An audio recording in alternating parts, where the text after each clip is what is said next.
নমস্কার। উপেন্দ্রকিশোর রায়চৌধুরীর গল্প বাঘের ওপর টাক। এক জোলা ছিল, তার একটি বড় আদুরে ছেলে ছিল।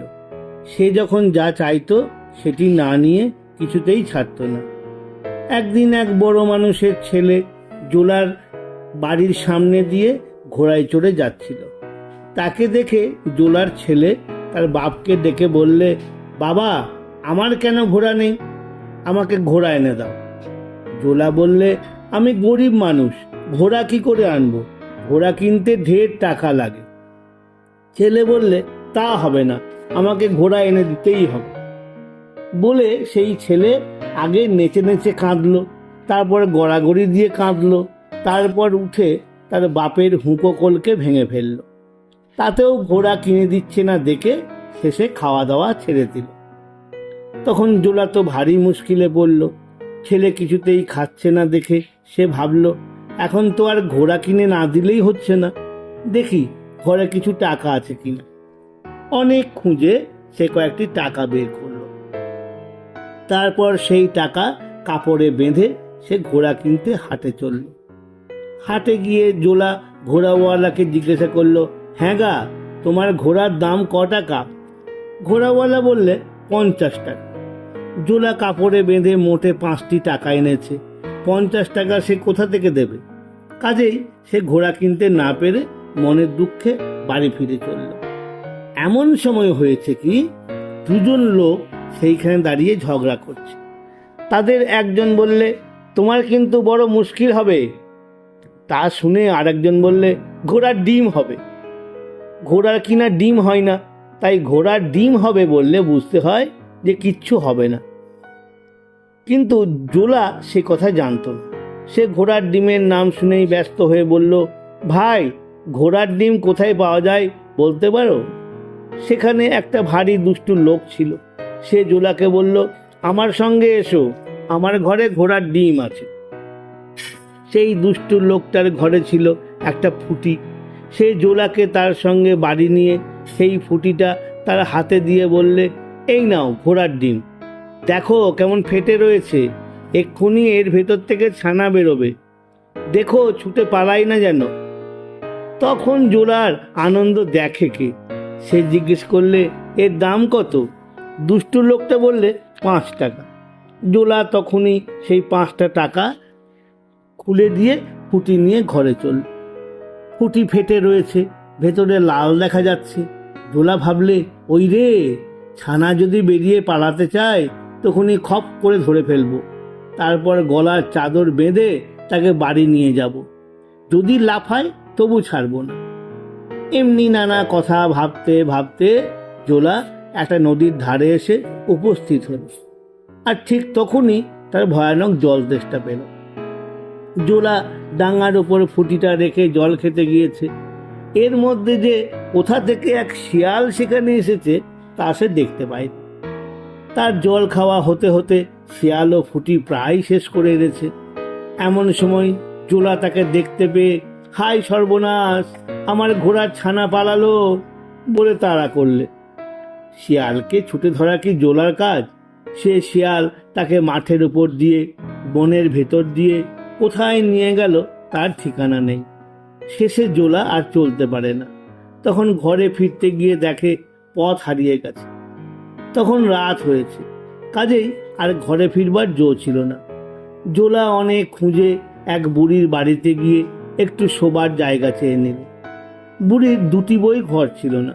তার একটিতে বুড়ি আর তার নাতনি থাকত, আর একটিতে জিনিসপত্র ছিল। সেইটিতে সে জোলাকে জায়গা দিলে।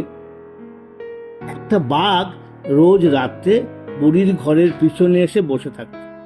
বুড়ি তার টের পেয়ে রাত্রে কখনো ঘরের বাইরে আসতো না, তার নাতনিকেও আসতে দিত না। কিন্তু নাতনিটি জোলার কাছে তার ঘোড়ার ডিমের কথা একটু শুনতে পেয়েছিল।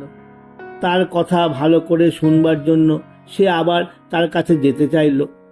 তখন বুড়ি তাকে বললে, না না, যাস নে, বাঘেটাকে ধরে নেবে। বাঘেটাকে এমনি লোক বলে থাকে, টাক বলে কোনো জন্তু নেই, কিন্তু বাঘ তো আর সে কথা জানে না।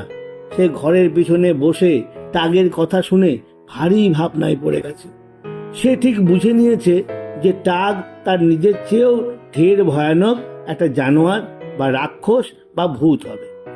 আর তখন থেকে তার বেজায় ভয় হয়েছে। আর সে ভাবছে টাক যদি আসে কোনখান দিয়ে সে পালাবে। এমন সময় সেই জোলা ভোর হয়েছে কিনা দেখবার জন্য বাইরে এসেছে।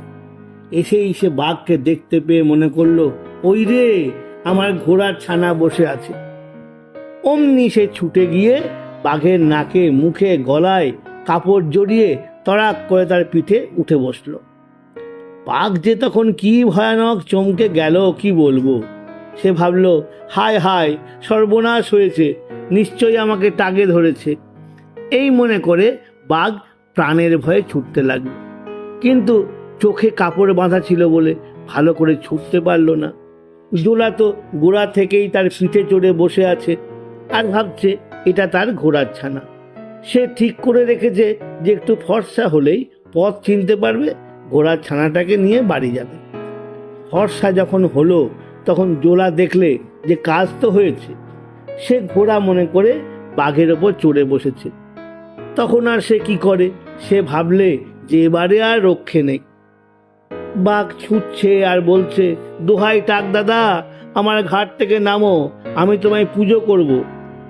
জোলা জানে না যে বাঘ তাকেই টাক বলছে। জোলা ভাবছে সে কি করে পালাবে। এমন সময় বাঘ একটা বট গাছের তলা দিয়ে যাচ্ছিল। সেই গাছের ডালগুলি খুব নিচু, হাত বাড়ালেই ধরা যায়। জোলা খপ করে তার একটা ডাল ধরে ঝুলে গাছে উঠে পড়ল। তখন জোলাও বললে, বড্ড বেঁচে গিয়েছি। বাঘও বললে, বড্ড বেঁচে গিয়েছি। কিন্তু খালি গাছে উঠলে কি হবে, তা থেকে নামতে পারলে তো হয়। সে হতভাগা বাঘটা সেখান থেকে ছুটে না পালিয়ে গাছতলায় বসে হাঁপাতে লাগলো আর চেঁচিয়ে অন্য বাঘদের ডাকতে লাগলো। ডাক শুনে 4-5টা বাঘ সেখানে এসে বললে, কি হয়েছে তোমার, তোমার চোখ বাঁধলে কে? বাঘ হাঁপাতে হাঁপাতে বললে, আরে ভাই, আজ আরেকটু হলেই গিয়েছিলুম আর কি।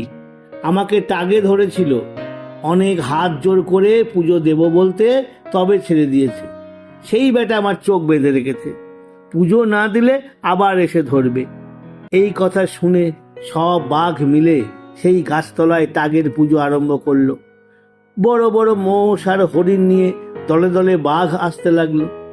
জোলা আর অত বাঘ কখনো দেখেনি, সে তো কাছে বসে কেঁপেই অস্থির। জোলা কাঁপছে আর গাছের পাতা নড়ছে। পাখিরা তাতে ব্যস্ত হয়ে চেয়ে দেখলো, পাতার আড়ালে ছিল বলে জোলাকে চিনতে পারল না।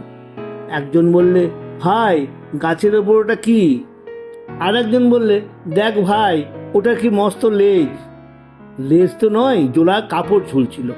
পাতার জন্যে ভালো করে দেখতে না পেয়ে বাঘেরা তাকেই লেজ মনে করেছে। সেই লেজ দেখে একটা বুড়ো বাঘ বললে, ওটা একটা খুব ভয়ানক জানোয়ার হবে, হয়তো বা টাগই হবে। এ কথা শুনে তো সব বাঘ মিলে ধরলে ধরলে, পালা পালা বলে সেখান থেকে ছুটে পালালো। তখন জোলাও গাছ থেকে নেমে বাড়ি গেল। জোলাকে দেখে তার ছেলে বললে, কই বাবা, ঘোড়া কই? জোলা তার গালে ঠাস করে এক চড় মেরে বললে, এই নে তোর ঘোড়া। তারপর থেকে সে ছেলে আর ঘোড়ার কথা বলতো না। নমস্কার।